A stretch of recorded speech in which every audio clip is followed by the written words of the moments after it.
اون خیلی روزم داشت، قشنگ بود حرفاش، درگیری داستان عشقی بودم باش.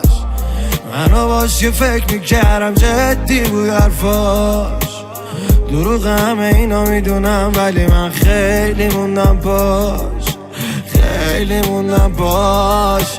و پیش من بودی یارو ردیف و خوب دیگه نی، اون که تنها رفیقت بود. اگه من نبودم ببینن و لبل لو واسه قدیمت بود. مشکل تیم بود که صمیمی کردی این آدمای غریب و زود. همیشه تو فکرم کیا میخواستم تو نبودی ولی شب تو بود. منو نمیشناسه نه دیگه، اونی که رو به همه میگفت بال پروازشم.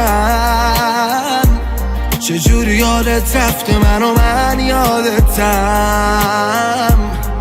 همیشه نبودی اونی که میخوام واسه من.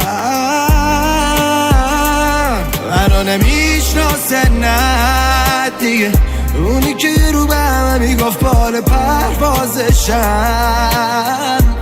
چجوری یادت رفته منو من یادتم. همیشه نبودی اونی که میخوام واسه من. میخوام بهت فکر نکنم ولی ببین نمیشه، یه چیزی بینمون هست که هیچ وقت فراموش نمیشه. یه یادگاری از عشقمونه که خودم خواستم پیشت بمونم. تو منو بده کردی جلو همه اینه یادت بمون. ولی من پشت تو میافتم که هیچ که شبیت نی، با این که دوری ازم هنوزم برام عزیزی. تو مثل قبلا نمیشینم دیگه، من پیشت نمیشینم. برا تو خیلی اومدن منو نمیشناسه نه دیگه، اونی که رو به همه میگفت بال پروازشم. چجوری یادت رفته منو من یادتم.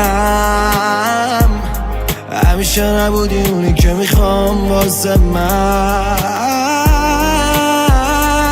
منو نمیشناسه نه دیگه، اونی که رو به همه میگفت بال پروازشم. چجوری یادت رفته منو من یادتم. همیشه نبودی اونی که میخوام واسه من.